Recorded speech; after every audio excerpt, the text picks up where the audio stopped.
So welcome, thank you for joining us for our program, Exploring Northern Costa Rica with Bill Gette. My name is Helen Liu, and I'm the Programming and Partnerships Manager at Cary Library. Before we begin, I'd like to take a moment to thank the Cary Library Foundation. Their support enables us to bring programs like today's event to you. If you have any questions, please put them into the Q&A or chat, and Bill will answer them at the end of the program. This program is being recorded and will be posted to the library's YouTube channel. Now I'd like to introduce our speaker. Bill Gette began leading area domestic U.S. and international travel programs for Mass Audubon in 1986. Since then, he has traveled to all 7 continents, leading trips, studying nature and photographing wildlife. He joined Mass Audubon full-time in 1996 as the founding director of the Jopa Flats Education Center in Newburyport. Bill is the past president of the Friends of Parker River National Wildlife Refuge and current board member. Bill enjoyed sharing his photographs and travel experiences through his PowerPoint presentations. Thank you so much for joining us again, Bill. Nice to see you.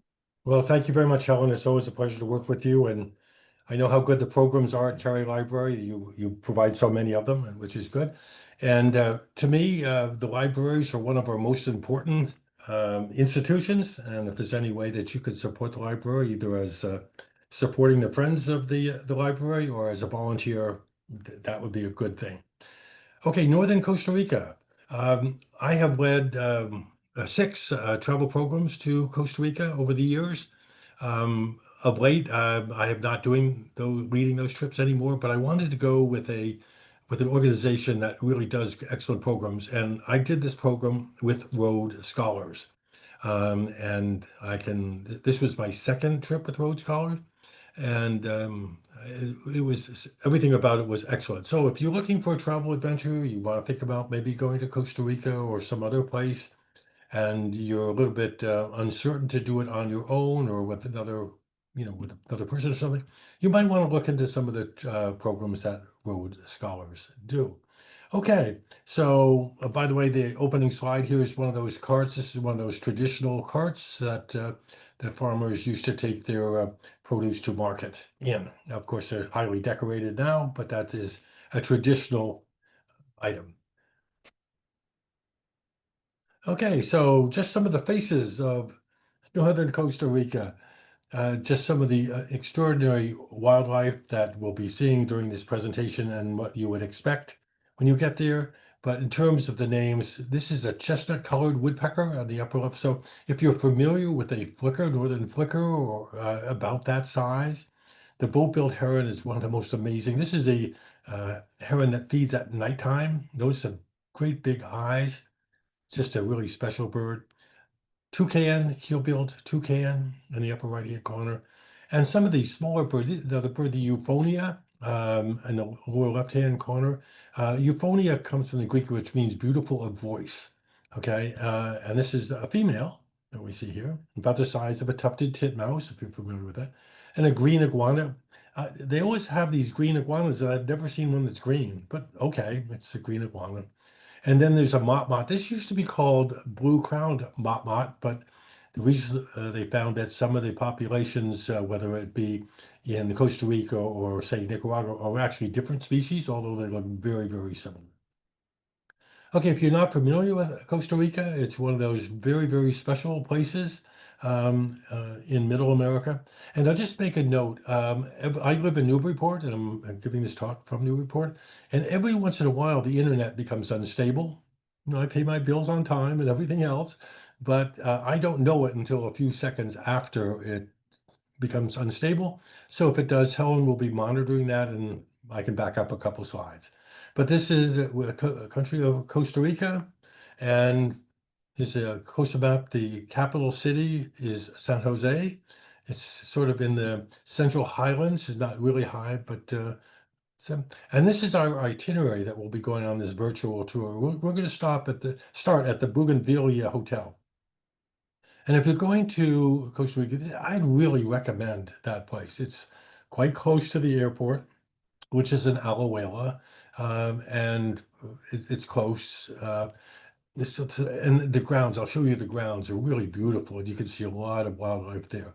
Then we'll go up to Ensenada Lodge. That's on the Gulf of Nicoya in the left portion of my map here. And then we'll go right up to the Nicaragua border, which is the Natural Lodge Caño Negro. Okay, this Nature Lodge, and that's in Caño Negro. So it's right almost, well, in the wetlands that surround Lake Nicaragua.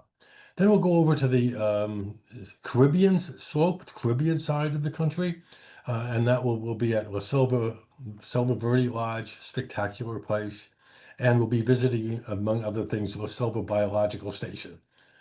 You can't just show up and go in there. You need to get a permit, but if you obviously book with some place like Road Scholar, they'd take care of all that. Then number 5 will Linda Vista Lodge, and that overlooks the Arenal volcano. And then en route back to San Jose at the end of the trip, we went to Canto del Rio. So that's the map here, and I think it's really important for you to understand the topography of the area. Notice the blue areas on the map. Those blue areas are primarily on the Caribbean slope. So there's a mountain range in the middle of the country, and everything's sort of on the middle to the right. That's on the Caribbean slope. But notice the rainfall there. They get about between 197 and 263 inches of rain each year. So talk about really, really wet. But if you go to the left portion of my map, where number 2 is, you'll see they only get between 39 and 59 inches of rain. So the prevailing winds are coming from the northeast. That carries the moisture off the Caribbean Sea. The water is then just dropped all along the Caribbean slope that you see there. And there's very little rain left over to pass over the mountains for on the Pacific slope. So in terms of elevations, just get a sense for the star in the most left portion, that's at sea level. Okay.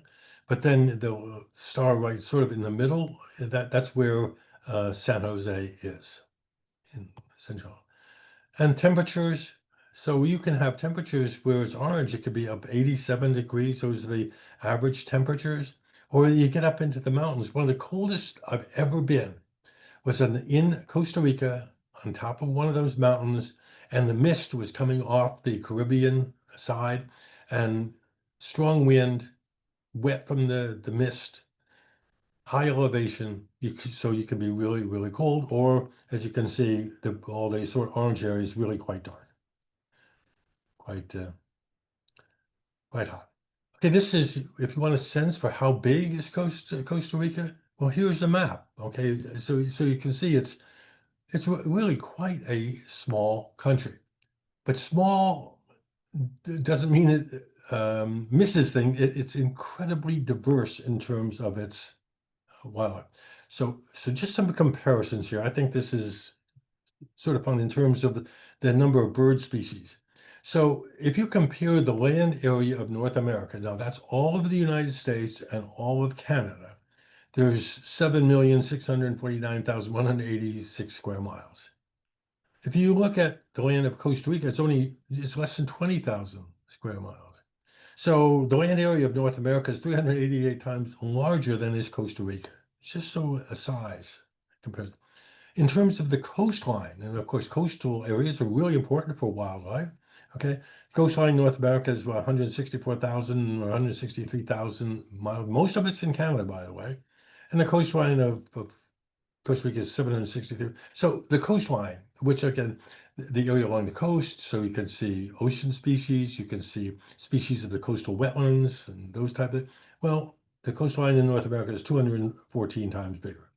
But if you look at the diversity of birds in that area, so the number of birds that have been seen in all of North America is just about 900. It's maybe a couple more. Okay, every year we get some vagrant that comes adds, but 900.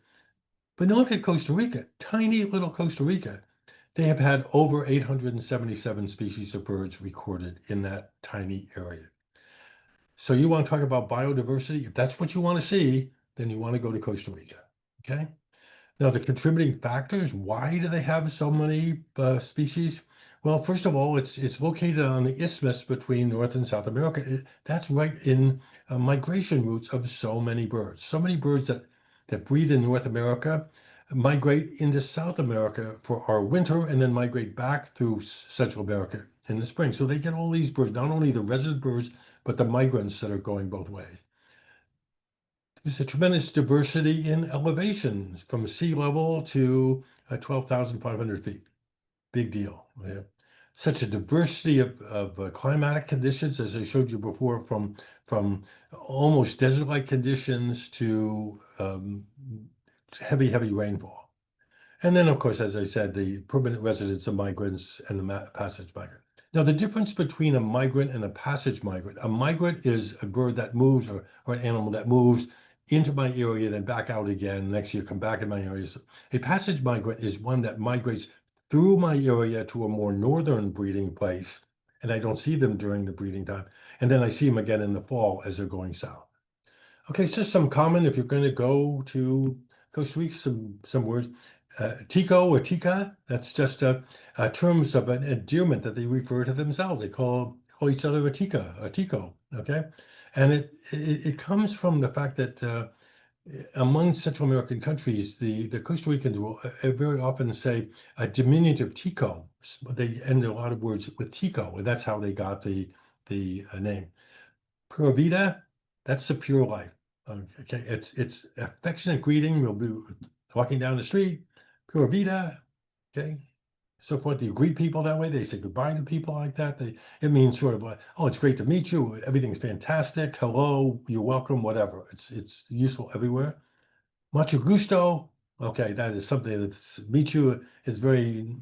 I'm very much happy to meet you. It's nice to see you. Mucho gusto. Okay, and a common thing is rice and beans. Rice and beans. That means everything's fine. The major part of their diet is rice and beans. So if they have lots of rice and beans, that everything's good. So if you hear that, that's what that means. Okay. So we're going to start our tour now here at Bougainvillea Hotel, which again is the hotel. I've been at many different hotels in the San Jose area, in Alajuela and Heredia, but this is a place that I would highly recommend you go. So if you're going on a tour with somebody, you might want to go to the Bougainvillea a day or two ahead of time. Relax from the trip, and well, this is what the hotel looks like. Basically 1,000 feet, 3,000 feet above sea level. So it's really quite comfortable. Nice rooms and everything. And then these extensive gardens, acres of gardens behind it. It's right in the city, but yet they have this fantastic gardens that they have here. And so there are lots of different orchids. This is a moth orchid. It's some type of cultivar, though, but you see orchids everywhere. This is a bamboo orchid. This is an orchid that's common. It's not native to Costa Rica. It's of the Southeast Asia, but it's now everywhere. And the trees, these bushes, if you wish, can be 5 or 6 feet tall with these just incredible blossoms that you see here. Okay. And then passion flower, just all these beautiful plants. This is pelican flower. This is a wild place. They stink. They stink like rotting meat. And that's exactly what they're trying to do because they want to attract insects that are looking for dead meat. So they attract them, and those are the insects that then pollinate these flowers. And these flowers, from top to bottom, are about 3 feet long. Pelican flowers. So while some flowers are very beautiful smell to our smell, this is very foul. And then just bromeliads of all different colors. Yeah. Bromeliads really are important because you see the water in the bromeliad. A lot of tree frogs use those little reservoirs of water to lay their eggs in for the tadpoles.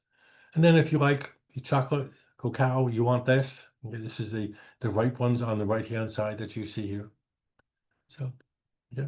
And I love butterflies. I'm working on a project here on northeastern butterflies right now. But they're beautiful butterflies that you can see in Costa Rica. This is a banded peacock. So if you're familiar with our American red admiral butterfly, it's about the same size as that. Really just beautiful butterfly. And then, of course, there are a variety of mammals that I'll show you. This is a variegated squirrel. think of our gray squirrel in terms of size. So one of the favorite birds, whenever I take folks on trips on mott, and they're one of the reasons they get their name, they'll go mott, mott. Some speak of mott, and they sort of say their name. This is used to be blue-crowned mott, but this group, this population of motts has been renamed lessons. Really just a stunning bird. I like that little black dot right in the middle of the breast. Why? Who knows, but it's beautiful, okay? And then this is, if you're thinking, this is a pigeon the size of a rock pigeon that you see around the city, but this is not. This is red-billed pigeon, and you can look at it and you say, well, but Bill, that bill is yellow. Yeah, I know, okay? But if you look at just at the base of it, there's a little tiny bit of red. So if you're new to bird watching, you'll understand that some of the bird names are, I often say that birds are very often named after the least obvious field mark, the least obvious one, and this is certainly one. But that's what it is.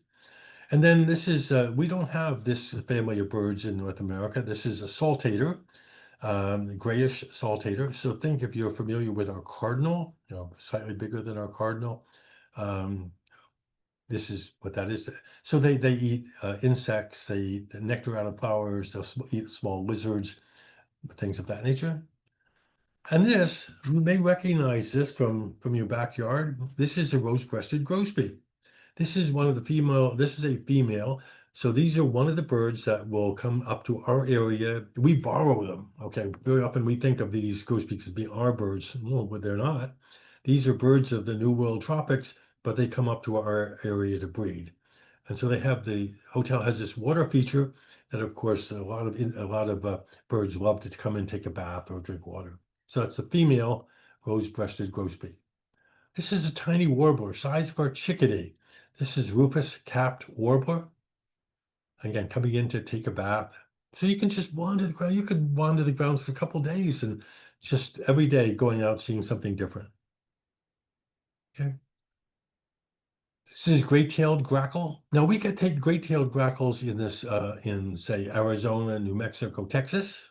Yeah, but this one, notice the plumage here, the iridescence. If you look at the tail, notice it's all black, but notice the back of the head is sort of this purpley sheen. If that bird were to turn its head, the head would become black. So the pigment in those feathers is black. But the structure of the feather, there's chips of melanin, the same thing your hair and fingernails are made out of, that act as prisms. And so as that bird is moving, it reflects the light in different ways. So it goes from black to a bright bluish purple that you see right here. I purposely took the time to make sure that bird turns its head so you would see the sheen and it wouldn't be all black. Okay. This is a little flycatcher. This is a social flycatcher. And why social? Well, this is a bird that you'll see right around buildings, right around people's homes and things. It's very puts up with people very, very easily. So in terms of its size, it's a little bit bigger than a tufted titmouse. Okay. And we were fortunate to find in this is a stand of bamboo. Most of the bamboo that you find in the New World tropics is not native to the New World tropics. It's been introduced from Southeast Asia. But think of a screech owl that we have in North America, in New England. This is a little mottled owl sleeping during the daytime. So we leave, but you can see how much there is to see right there at the Bougainvillea Hotel, just in the middle of the city. So now we're going to take a ride out. It took about 3 hours to get to the Gulf of Nicoya with a number of stops on the way, brief stop. And this is what this look. This is fairly rustic. This is at sea level or just slightly above sea level. The area of the photograph on the left-hand side, so where the meeting places and where the meals are, and then the cabanas that you'll see on the right-hand side. Okay, so it's very nice. This is the most rustic of the places we stayed at, but very, very comfortable. Okay, so early morning we take a ride into the Gulf of Nicoya. We want to go into the mangrove forest to look for both land birds and seabirds. So just get a sense. This is before dawn. And the brown pelican, which I'm sure you're familiar with, and is very common in, say, Florida and Georgia and places of that, and Texas Gulf Coast. Yeah. And osprey. Ospreys in New England here are nesting right now. Your young ones are practically ready to fledge now. They're almost full.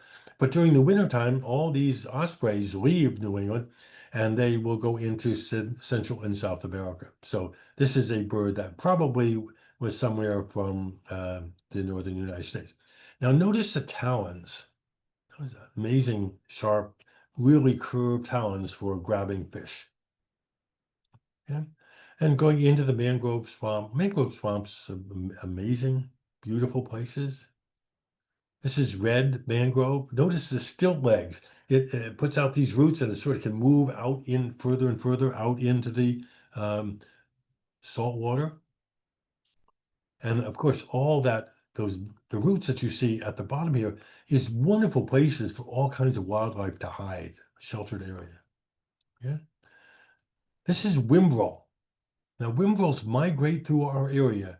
They nest in northern Canada, okay, Newfoundland, places like that, Iceland, but in the wintertime, they are coming down into these mangrove swamps for one place where they're hunting for crabs and things of that nature.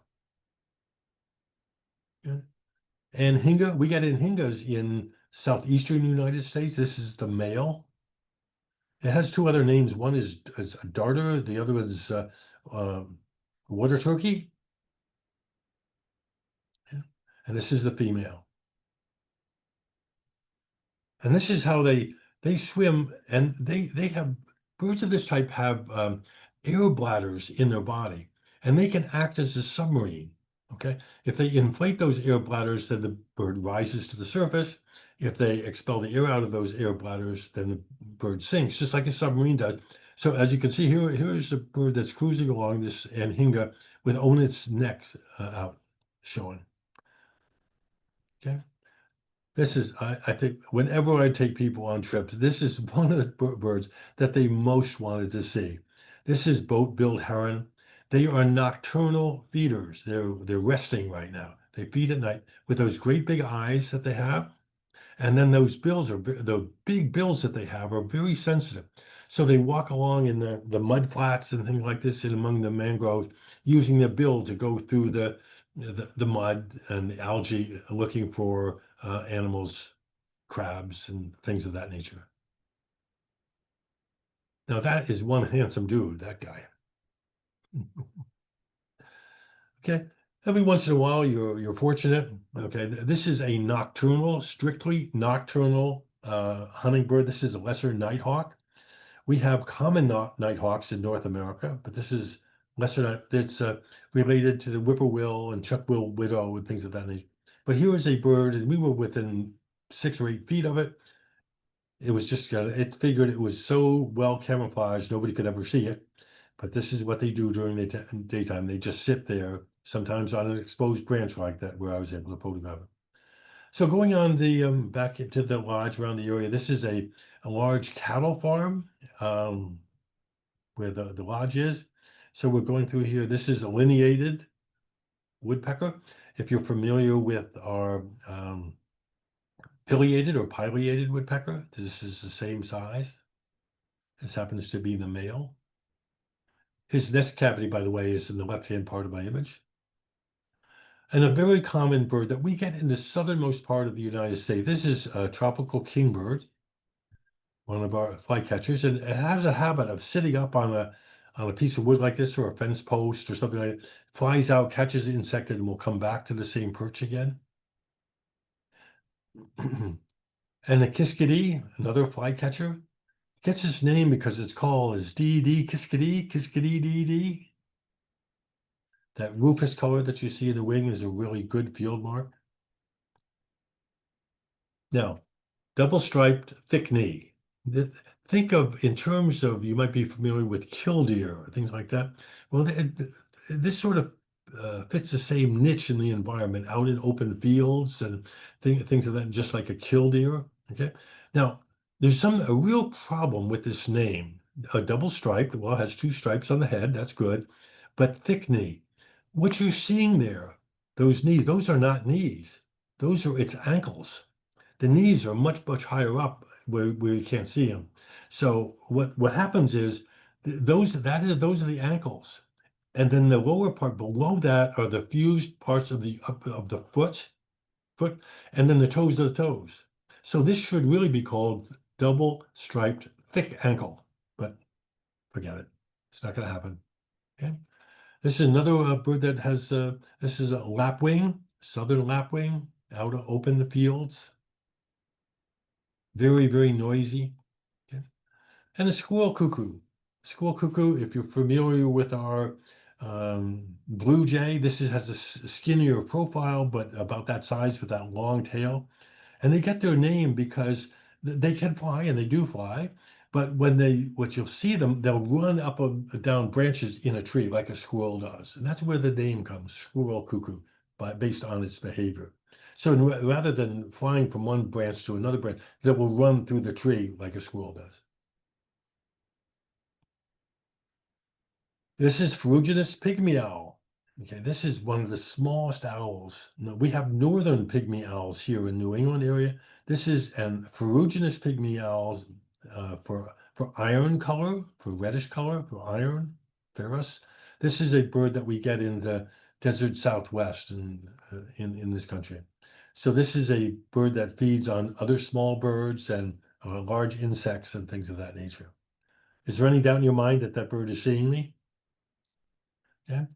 This is a ani. We get anis in the southern part of the United States.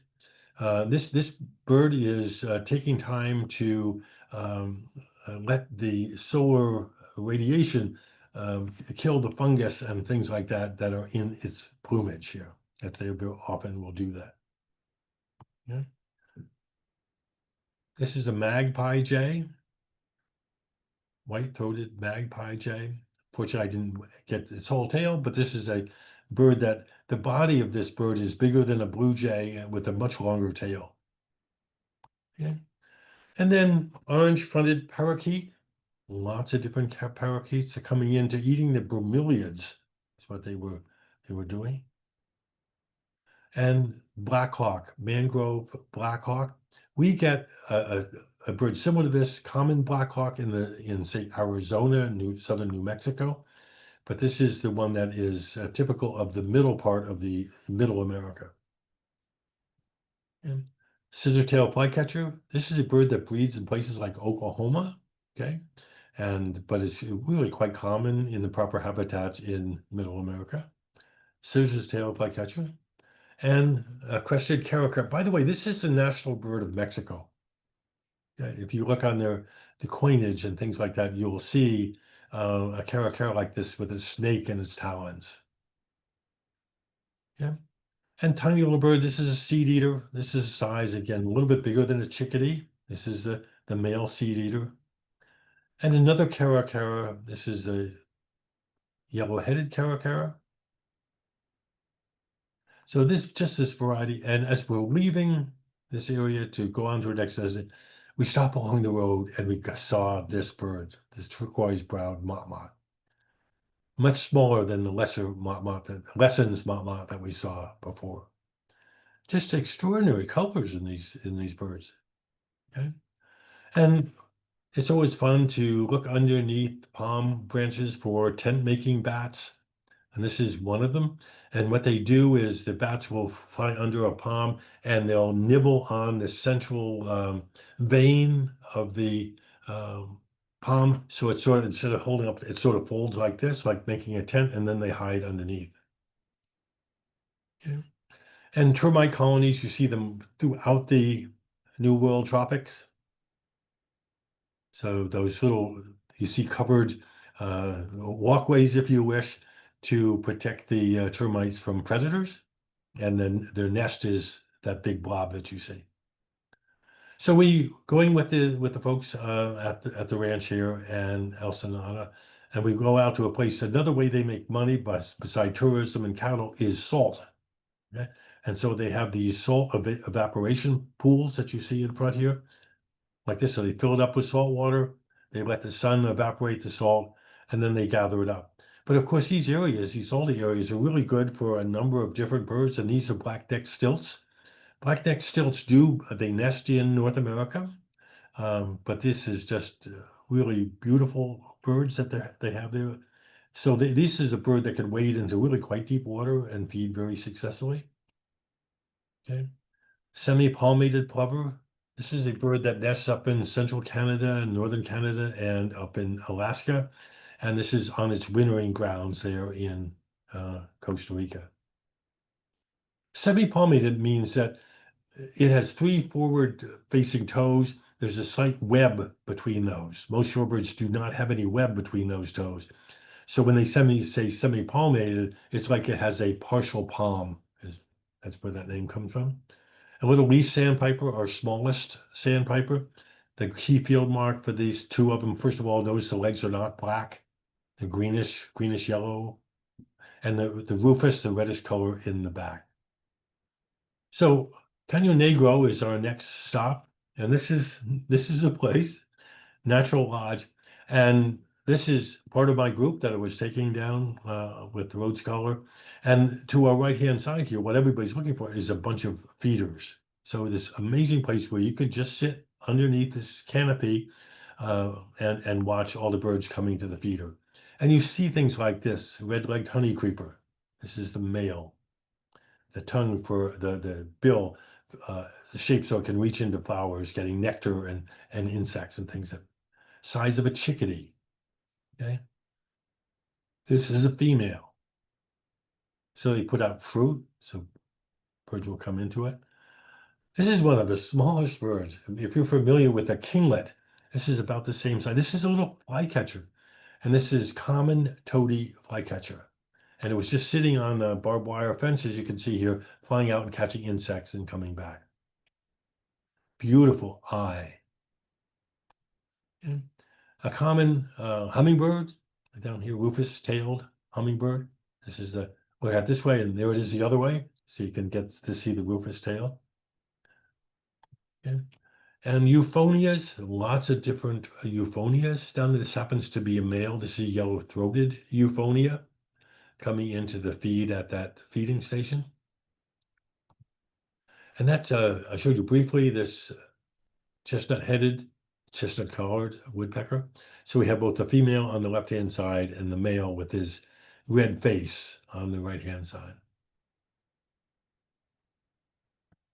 Hoffman's woodpecker. If you're familiar with red-bellied woodpecker in the Northeast, that's the same genus, very closely related. They look very similar in terms of their behavior. And this is one that's coming in to feed on fruit. And a pair of black-cheeked woodpeckers. The female is on the lower portion of the branch and the male on the top. So this is the same size as our hairy woodpecker. Dusky cap flycatcher. We get those out in the southwestern part of the United States during the breeding season, but here it is in the non-breeding season.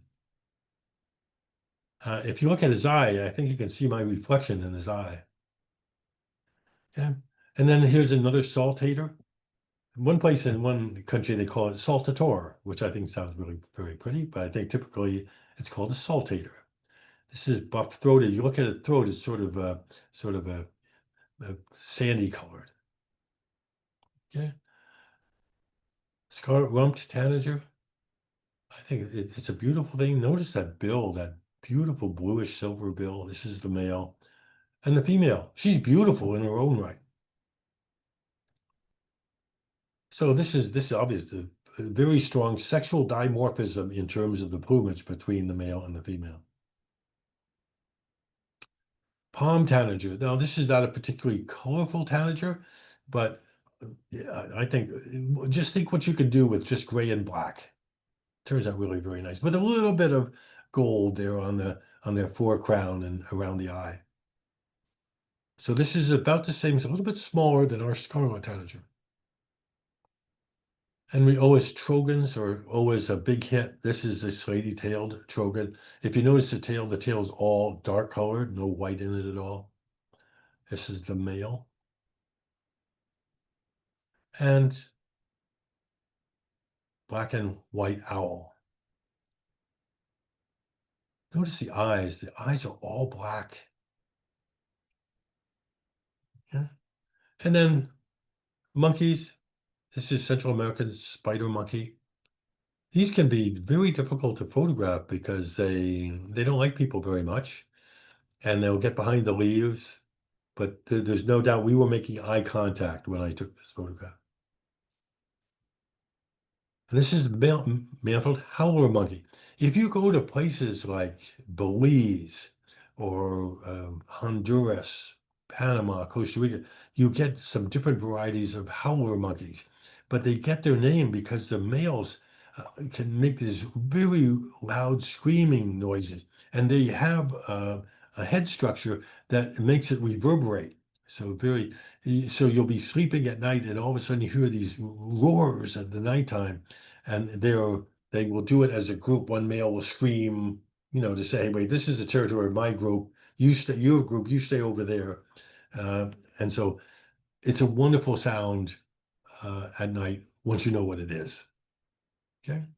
And we're going to go out into this national park. So we're going, this is the Rio Frio River, going for a boat ride.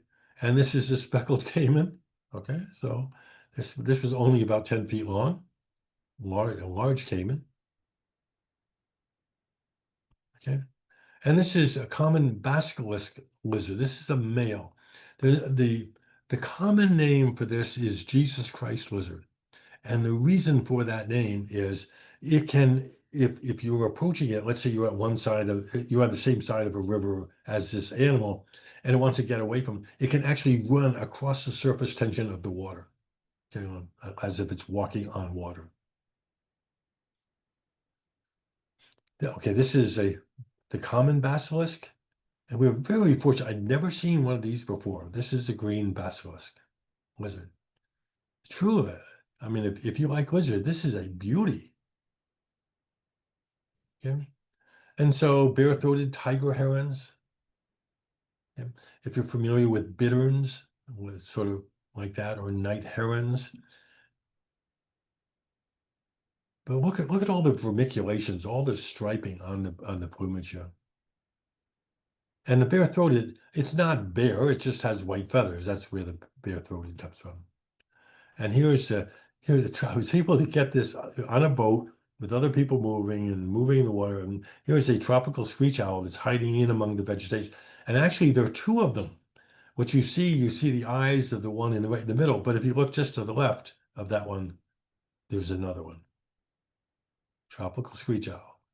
And kingfishers, whenever you have wetlands, there are at least six different species of kingfishers that you are likely to see. This is one of the smaller ones. This is green kingfisher, the male. Notice the size of the bill for the size of the head. Okay, and we're going out through this grassy area. This is actually a floating mass of vegetation in the middle of the river. And what we were looking for, and I understand not a particularly good image, but it was pretty good actually under the circumstances. This is yellow-breasted crake. It's a tiny little rail, R-A-I-L, just minuscule little thing.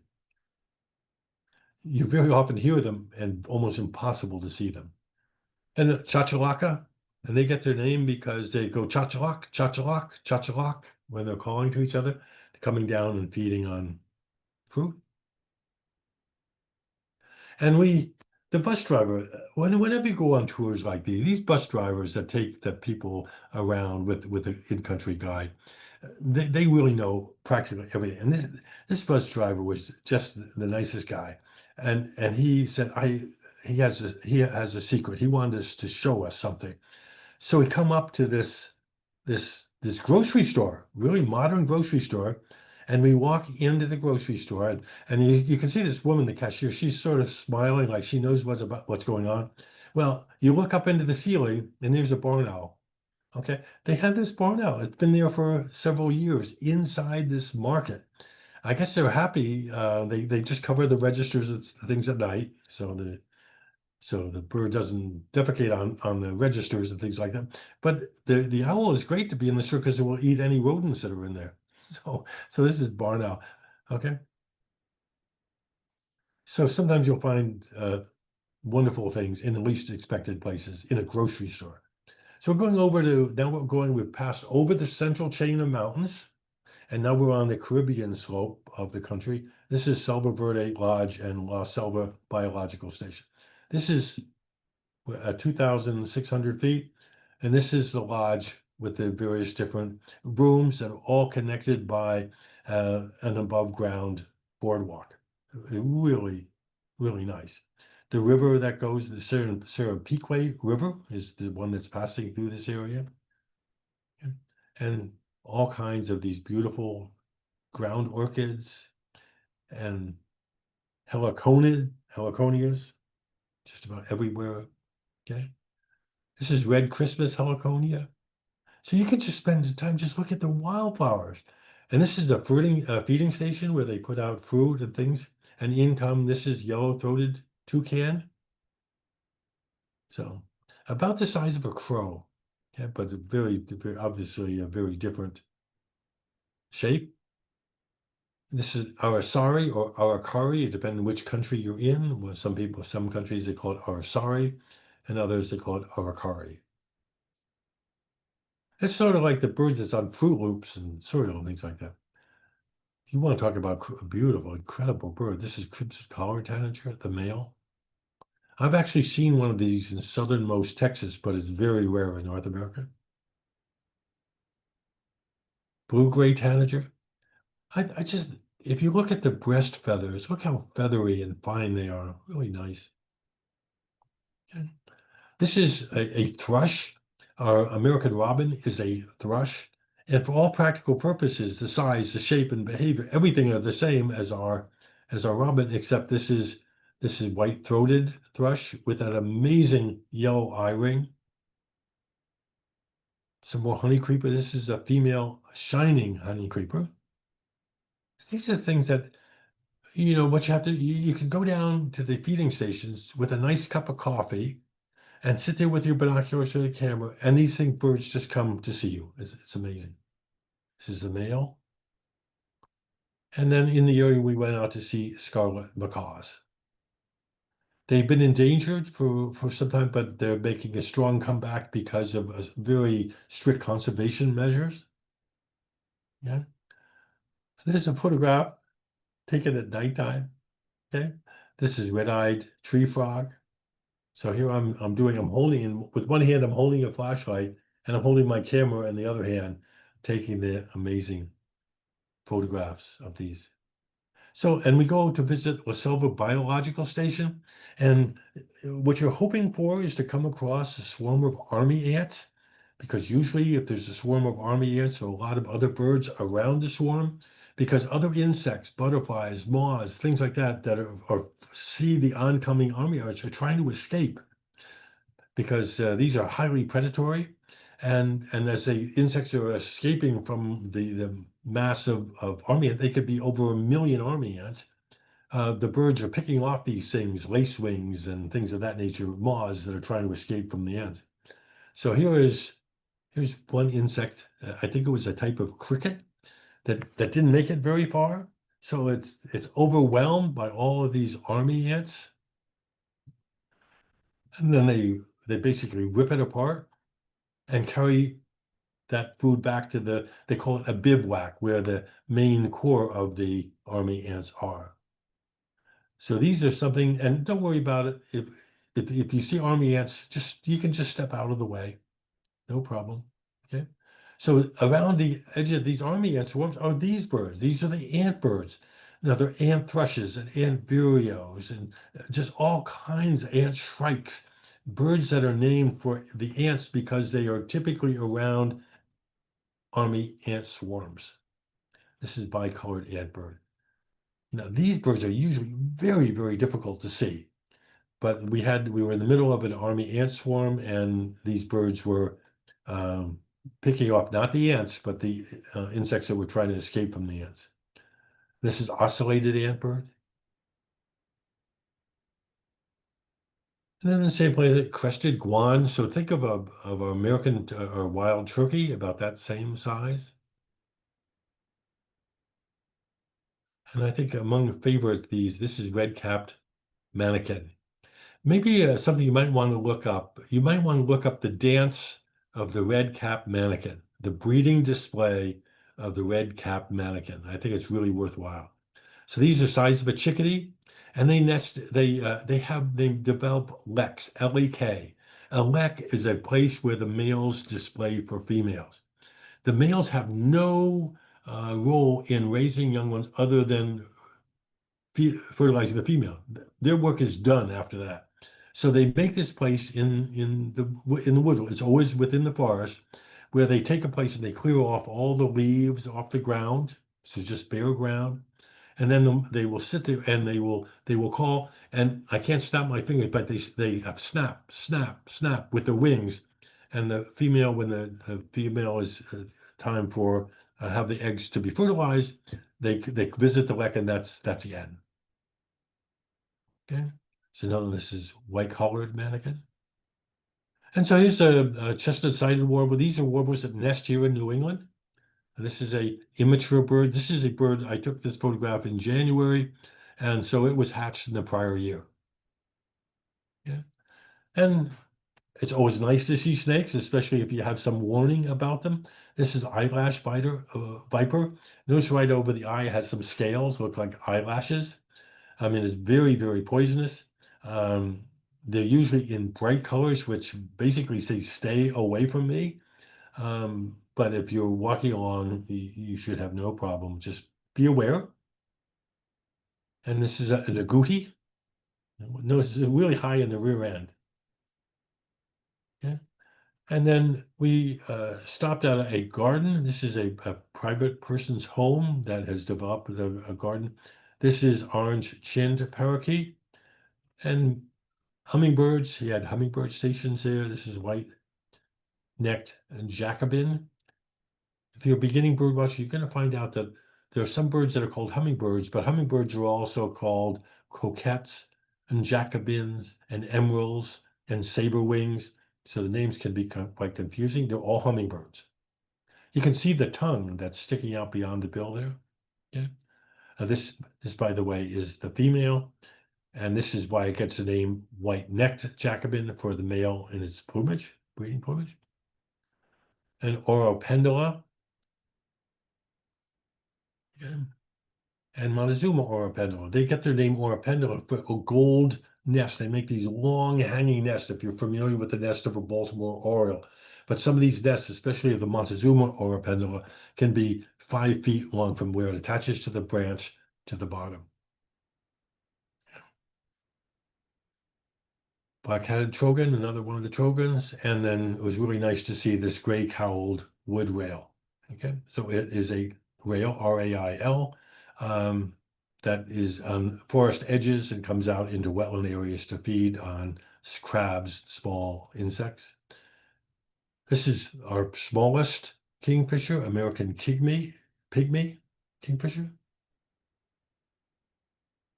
And green heron. Green herons, this is really quite a common bird in wetland areas here in New England.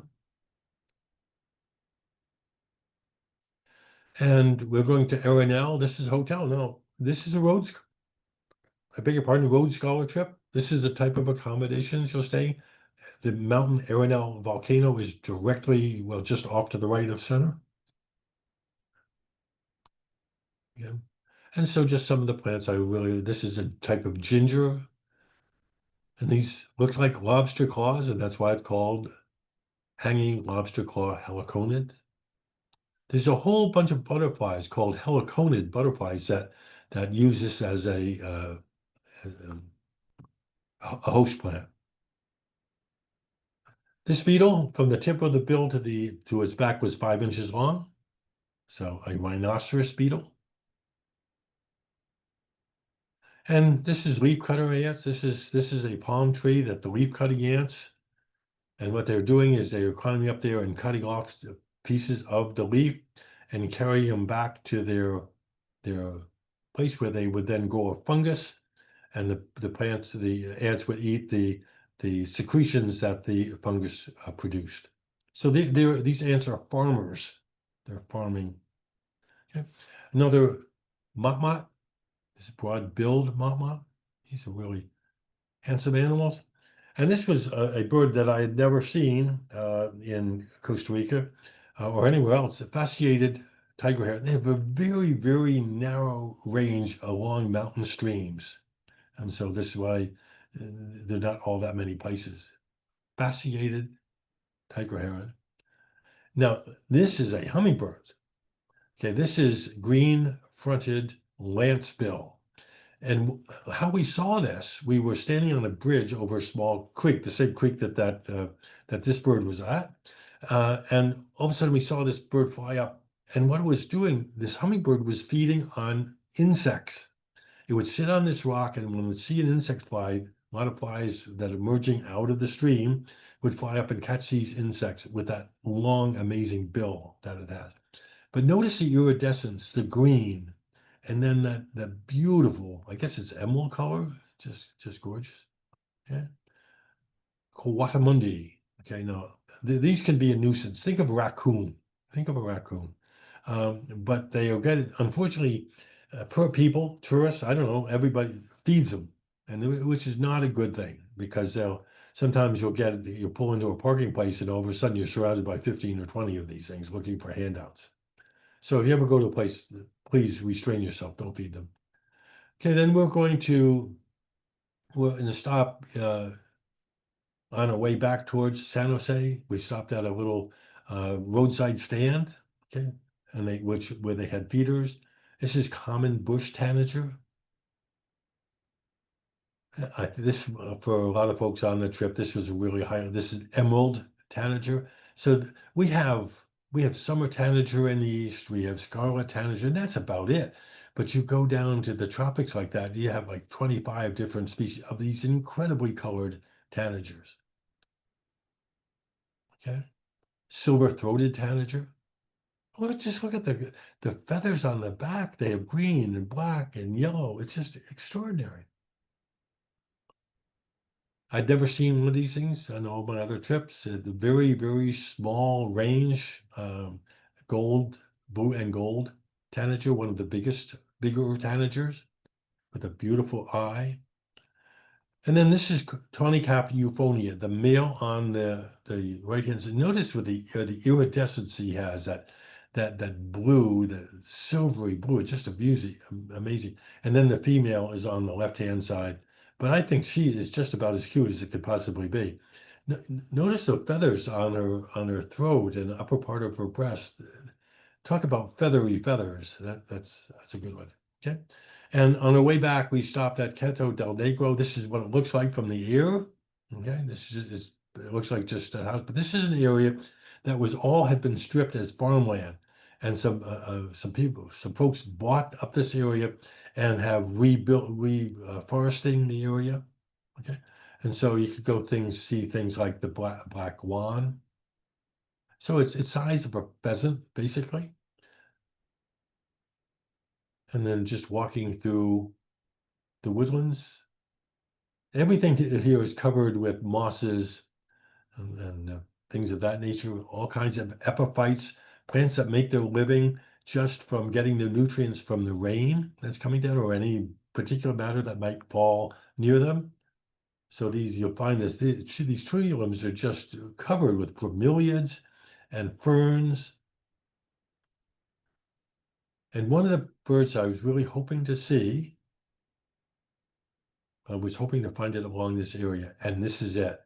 This is a sunbitteran. Okay, talk about a wild. This is the only bird in its genus. So in other words, there are really no really close relatives to this bird, but it hunts along these fast-moving mountain streams.